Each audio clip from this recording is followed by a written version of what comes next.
Joshua နဲ့ချန်ပီယံဂျပန်တို့ကြရဲ့ချန်ပီယံကပတ်စိန်ခေါ်ပွဲကတော့ပွဲကြီးပွဲကောင်းကို UFC ဥက္ကဋ္ဌဒေးနာဝိုက်ကိုရိုင်းကအသီးလေးရက်တိကျကြီးညာလိုက်ပြီးဖြစ်ပြီးတော့ဒီလာမယ်ဒီဇင်ဘာလ23ရက်နေ့မှာတော့ကြီးရှူရတော့မှာဖြစ်ပါတယ်။အရန်ကိုပြည်သက်တွေကတော့ရင်ကုန်နေပါပြီ။အဲ့ဒီပွဲအတွက်ကို Joshua ဘန်ရောဘန်တို့ကြရောလက်မှတ်ထိုးပြီးကြားပြီးလည်းဖြစ်ပါတယ်။အဲ့ဒီပွဲမှာထိတိချာချာအနေနဲ့ Joshua ဘန်အနိုင်ယူခဲ့တဲ့ Brandon River ကလည်းအဲ့ဒီပွဲမှာသွဲဆိုင်တစ်ခုနော် flyweight တန်းမှာထိုးရမှာဖြစ်ပြီးတော့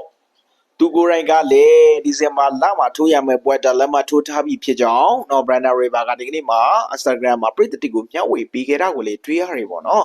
ဆိုတော့တော်တော်လေးကိုကြီးကောင်းမယ်ဒါ flyweight တန်းက fighter တွေအားလုံးဒီပါဒါပြီးတဲ့ကကျတော့ UFC က fighter တွေတော်တော်များများကတော့အယောက်20လောက်တော့ရှိပြီဗျာဒီပွဲမှာ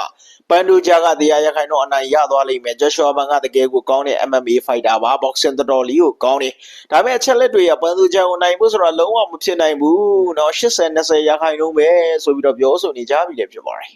ပန်ဒိုဂျာကိုเนาะဟိုနေ့ကအင်တာဗျူးမှာမင်းကိုအနိုင်ယူနိုင်မဲ့သူကဘယ်သူဖြစ်မလဲเนาะမင်းကဒါချန်ပီယံကပတ်ကို9ချိန်တီးတီးကာကွယ်ထားတာကပတ်9ချိန်ရှိတယ်เนาะကပတ်9ခုရှိတယ်ဆိုတော့မင်းကိုအနိုင်ယူပြမဲ့သူကဘယ်သူဖြစ်နိုင်မလဲဆိုပြီးတော့ပြောလိုက်ရမှာတော့Joshua ဘန်ဖြစ်နိုင်တယ်ဆိုပြီးတော့ပန်ဒိုဂျာကတော့เนาะ Joshua ဘန်ကိုအသိမတေးပေးနဲ့เนาะဒါ Joshua ဘန်ကသူ့ကိုအနိုင်ယူသွားနိုင်တယ်ဆိုပြီးတော့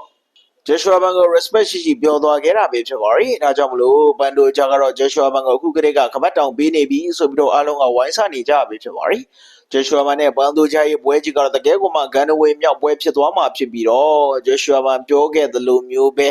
သူဟာဒီနေ့မကုံခင်မှာချန်ပီယံဖြစ်ချင်တယ်ဆိုတဲ့ image ကိုအမိရစုပ်ကင်သွားနိုင်မလားဆိုတာကတော့ကျွန်တော်အနေနဲ့အားပေးကြည့်ရှုစောင့်ကြည့်ရမှာပါနော်